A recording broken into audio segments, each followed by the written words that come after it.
This is Hidden Killers Week in Review. A look back at the most prolific stories of the week.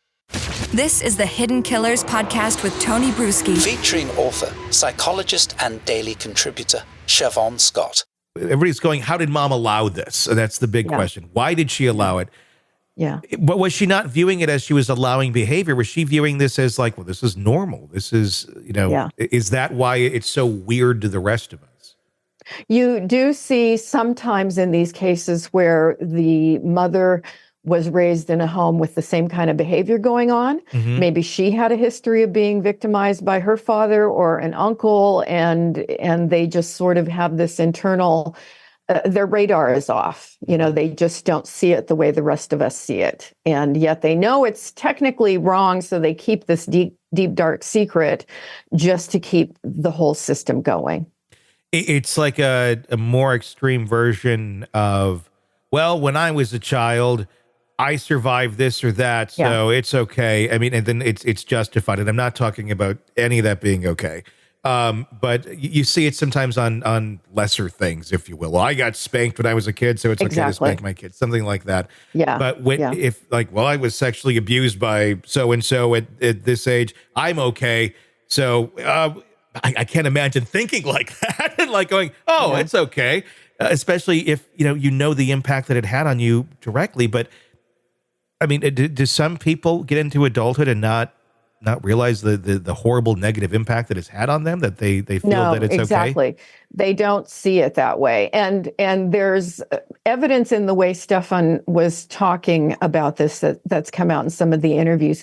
She knew nothing but love in our home.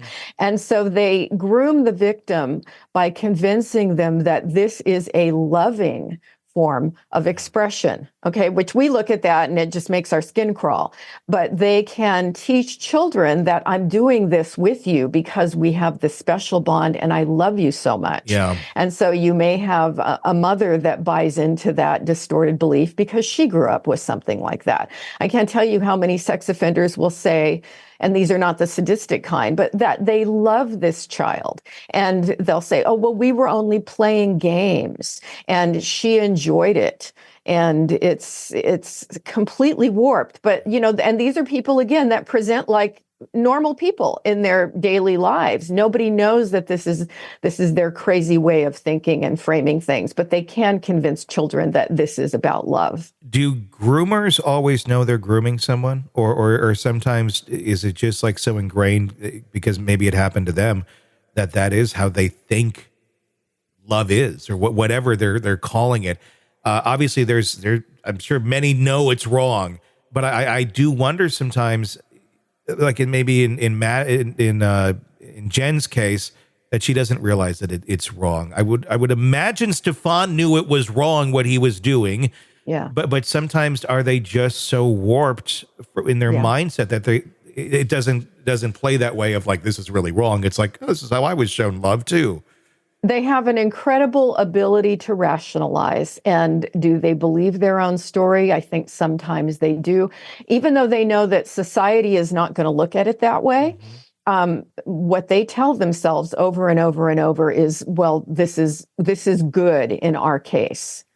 I'm doing something loving. I'm doing something good. We have this close bond. It's like how some people can go, I'm not going to pay taxes because I believe the government's out to get me. And it's horrible. Again, more tame, still something that can get you locked away for quite a while. But still, it's not sexual abuse. But some people have these convictions where it's like, I'm just going to do this because the rules don't apply to me. And I know better than the rules. I know better. And then they'll go off and do whatever they're going to do. Is that kind of the same sort of thing on a much darker level? It is, yeah.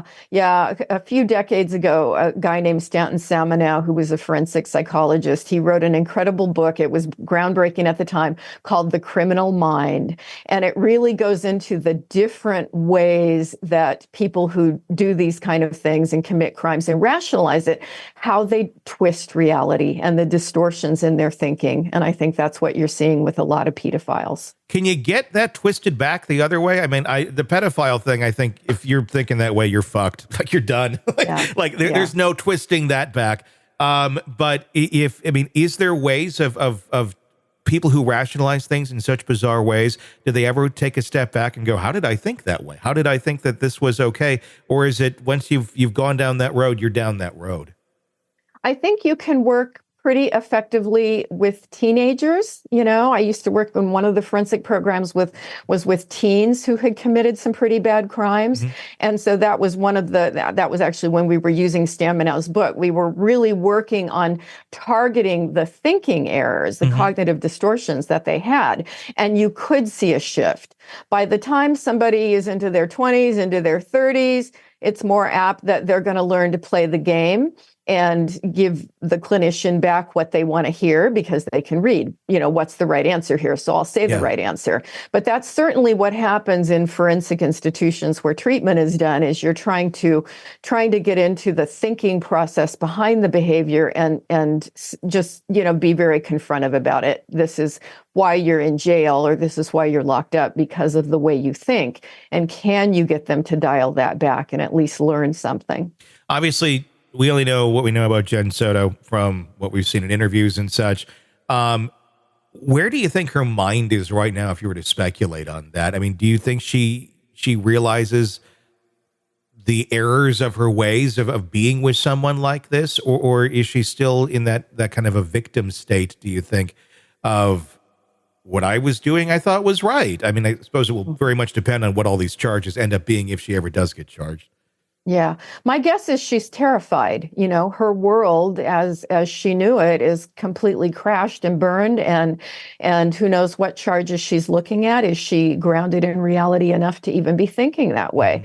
But I think this is a very fragile lady with a lot of problems, and she's not going to be doing well right now. Sick of the ads? We are too. Start listening with no commercials now and get access to all of our episodes in advance of everyone else. Become a True Crime Today Premium Plus subscriber on Apple Podcasts. Search True Crime Today Premium Plus on Apple Podcasts or go to our podcast page and sign up now. True Crime Today Premium Plus. Sign up now.